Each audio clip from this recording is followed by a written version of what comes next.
Are you married to an addict or alcoholic? Or are you in a committed relationship with one? Me too. Join me, Anonymously Bex, on my journey of self-discovery. I will guide you through a myriad of topics designed to illuminate a path towards your own awakening. Addiction is a family disease. Everyone in its orbit is profoundly affected. Subscribe to our podcast to help me, Anonymously Bex, continue to provide tailored content to the unwitting lives of addicts and alcoholics. And now for this week's article. Welcome. This week's article is called Untangling the Addictive Narrative. I want to present a thought topic for review. Truthfully, it's something I'm constantly working on understanding right now. Perhaps hearing it out will provide clarity. The topic we will review today is the narrative, or the thought process that occurs in the daily reasoning of the addicted mind. Again, I must remind you, I am not a medical professional. I'm not a mental health professional. I am merely an unwitting wife, a victim of this disease and a keen observer of the behaviors and patterns that arose in my household, my relationship, and my addicted husband. Let's first review the clinical definition of addiction as a mental illness. Addiction is a mental illness. This we know. We define it in a clinical setting as addiction is a chronic, relapsing brain disease, clinically termed substance use disorder, characterized by compulsive drug or alcohol seeking and use despite devastating health and social consequences. It alters brain structure and function, disrupting impulse control and decision making. It is treated as a mental health condition that's provided by the Hazelden Betty Ford Foundation. The psychiatric community goes on to define key aspects of addiction as a mental illness, and those aspects are defined as brain chemistry alteration. Addiction changes brain function, particularly in areas managing reward, stress, and self-control. Compulsive behavior. It involves an inability to stop using a substance even when it causes significant harm to relationships, career, and health. Chronic nature. Similar to diabetes or heart disease, addiction is a long-term condition that requires ongoing, evidence-based treatment and management. Symptoms. Common symptoms include intense cravings, tolerance, needing more for the same effect, and withdrawal symptoms when stopping. Co-occurring disorders. It often exists alongside other mental health conditions, dual diagnosis, such as depression or anxiety, and that's provided by psychiatry.org. An observation of addiction. One aspect of the clinical definition that I feel isn't properly emphasized is the compulsion. Some people may even call this aspect cravings or physical dependence. But what I witnessed in my husband was a parenthetical, uncontrollable compulsion to the substance, the alcohol, the intoxication. He was so powerfully compelled towards the intoxication. It was almost like he was being drawn towards it without being in control of his body, actions, or behavior, like a conveyor mechanism was transporting him towards it. Now, I am not giving credence to the concept that he had no control. Absolutely not. He absolutely has control over his choices. He chose to become habitually intoxicated and to continually engage with his disease. I am simply describing what I observed, applying imagery to the observed behavior. I believe the root of the addiction to be this powerful, profound compulsion towards the substance, the alcohol, the gambling. All behaviors that come part and parcel with addiction, lies, manipulation, gaslighting, discord, potentially types of abuse, everything else is created in an effort to preserve a path for the compulsion to pull them towards the intoxication. What do I mean by that? Well, let's review. I want you to consider every time you thought your partner lied to you, manipulated you, or employed gaslighting to make you question your perception of reality. Now, was that lie, that manipulation, the gaslight, was it about being intoxicated? Did you suspect they were intoxicated when they were meant to be sober? This was a big one for me. Did you ask them to cut back on drinking and they failed to comply? Or they lied about it? Or they manipulated you? Was it about where they were? Were some of their hours of their day unaccounted for and you asked them about that? Did they say they were going to put gas in the car and they disappeared for hours? Did they come home from work super late with some story about how they needed to entertain clients? Or was the lie, the manipulation, the gaslighting, was it about money? Was it about finances? Do they claim that you are spending too much money? Do they say you cannot afford to buy new shoes, new clothes, organic food, babysitters? Do they constantly review your receipts, demanding that you are wasting money? Take a deep breath. Now, what if you reviewed each lie that presented in your household, in your relationship? What if you reviewed it applying a lens of critical thinking? And here's the lens I want you to consider. Take a deep breath. I am. Here we go. They are attempting to preserve an unobstructed path towards intoxication, or gambling, or sex, or whatever their addiction is.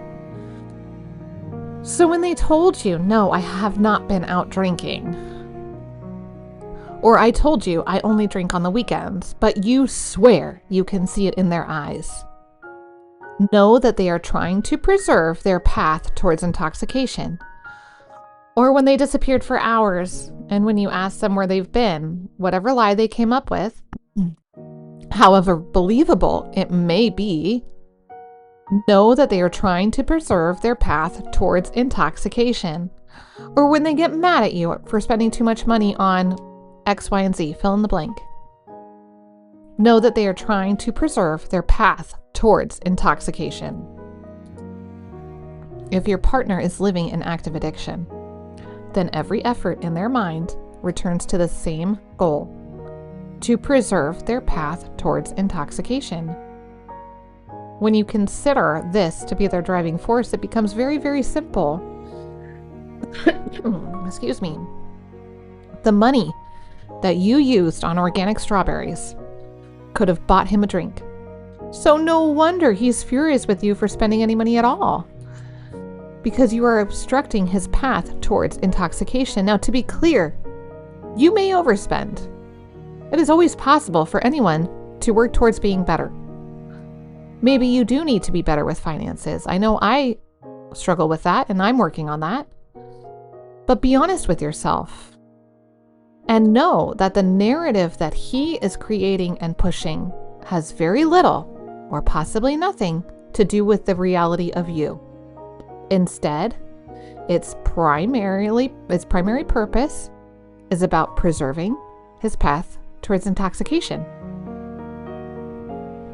The discord.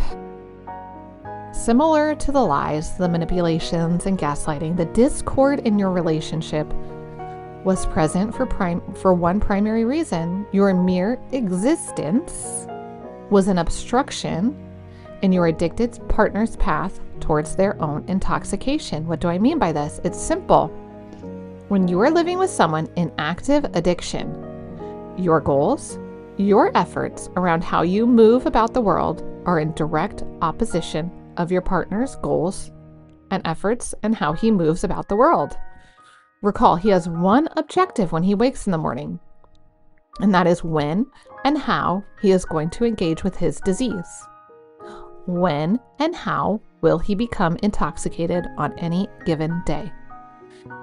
Does he have to first make it through a shift at work? How will you make him help with the kids, the chores, the meals? How quickly can he achieve his goal?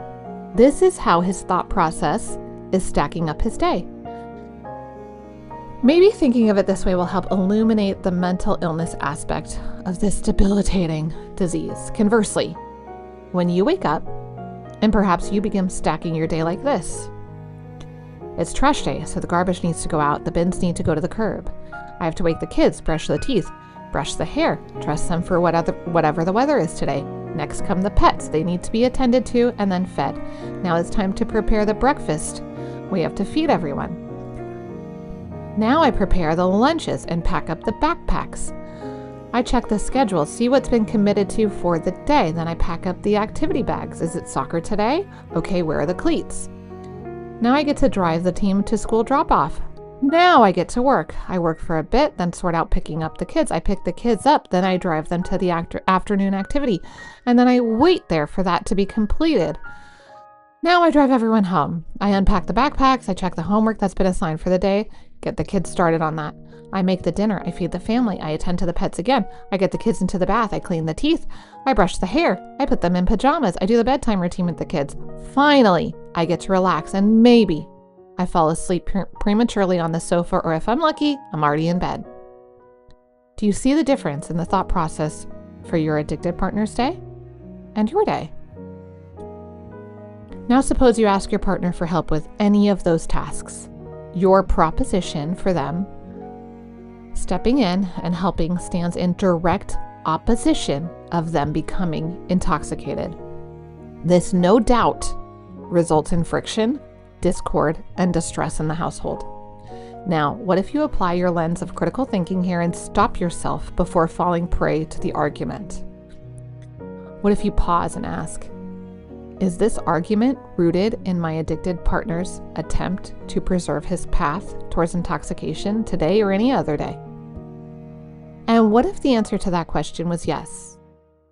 He is clearly trying to preserve his path towards intoxication. How would that affect or change how you move through your day and through this relationship? To be clear, I am not suggesting that you allow your partner to sink further and further into their disease. Rather, what I'm suggesting is that now is the time to set an appropriate, healthy, productive, and positive boundary right now. How can you enact a thoughtful boundary that offers a sphere of protection around you, your kids, your pets, your household? The time is now. Take a deep breath. Here we go. The difference between a codependent and someone who is not codependent. What I'm attempting to guide you towards is a singular conclusion about your codependency and how you arrived at this station, this place where you have accepted living with someone in active addiction. The core difference between a codependent and someone who doesn't struggle with codependency is this. Are you ready? You already know the answer. Here we go. Boundaries. That's it. Someone who doesn't struggle with codependency can enact healthy and appropriate boundaries. Someone who struggles with codependency struggles with creating a healthy sphere of safety around themselves, their persons, myself included in that. I often speak to my therapist about why I stayed with my husband well beyond the point of personal safety. Why did I do that? The answer in my case was a combination of toxic empathy. We'll get into that another day. The fear of abandonment and low self-worth. I was afraid that if I set a boundary to protect myself, my husband would leave me. Perhaps you can relate. I think that conundrum is very logical and very common. But consider this. What do you think your life would look like now if you had set an appropriate boundary earlier on? Just consider it. There's nothing to do about past decisions other than learn from them and try to do better next time. So let's get back to the mental illness component. What I've learned through this very turbulent relationship and time with my husband is this. Addiction degrades the mind's ability to make sound, logic-based decisions. It sounds logical, right?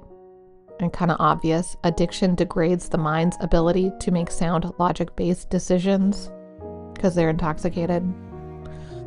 Someone living in active addiction is constructing a narrative around them that rationalizes their decisions to engage with the disease and further propels their compulsion towards becoming intoxicated. They will employ upside-down rationalizations like, "You don't know what I've been through or how painful it is to be me." What they're in fact saying is, "I emotionally hurt, so that gives me the right to harm my mind, body, and soul." Does that make sense? "I'm hurting inside, so I'm going to do drugs that damage my brain, or I'm going to drink so much that I can't recall any of my day." That type of rationalization, in my opinion, is very, very dangerous to have around children. A child cannot untangle that in their own mind. It just becomes acceptable and their quote unquote normal. Terrifying. It begins to translate in ways like this.